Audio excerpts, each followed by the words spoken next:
Oh, Good afternoon, ma'am. I am one of your customers. I have a technical problem. You see that while applying on your form for state pension, because I became 66 on the 13th of September this year, and yourselves have asked me to apply online for state pension. But what happens is that you see you have a clause which says if you are married or you're divorced, etc. But it doesn't have a clause saying that you're separated. that And says it's after your legal marital status, so you need to put in married. no, ma'am. But okay. But I have to discuss it a bit more in detail with you and seek your good advice, because I actually separated from my husband 28 years ago in 1994. It's a bit complicated. And when I applied for the divorce and I was sent the divorce court order, which I went to one of the photocopiers in London where I was living at the time, and for the photocopy, and the man who was British, of course, and he looked at it and he said, "Oh God, this is not a valid divorce court order because it's made on plain paper and it doesn't even have a judge's name on it."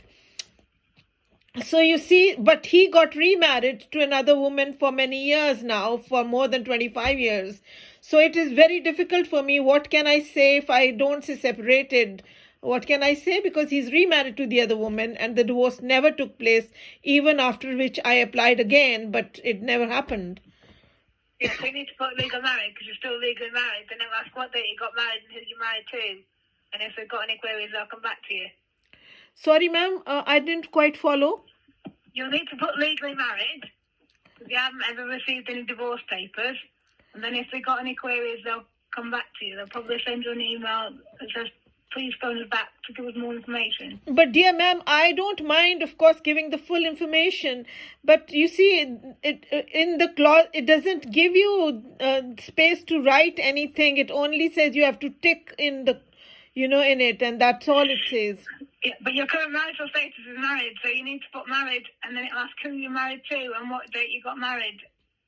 Oh, okay, but it won't ask more than that. It won't give me more options to explain in full detail. No, space because they're only in legal status. So if you're still married, obviously you haven't ever received any divorce papers, and you're still legally married.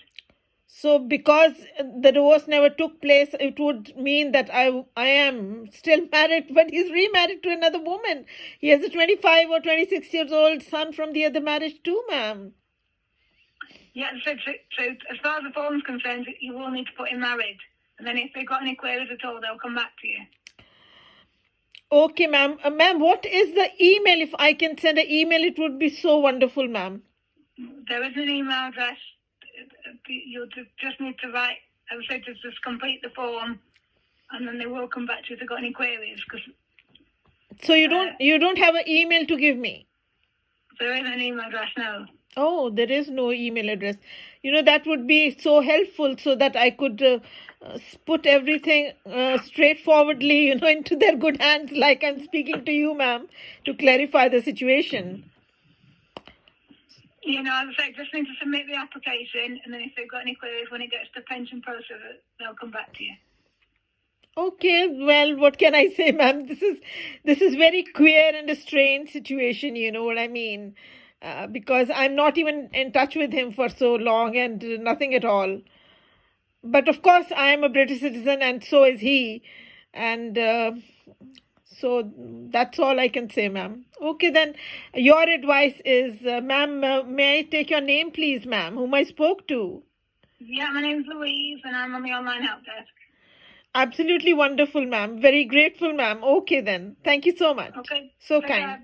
Bye-bye. Bye, ma'am. Bye-bye.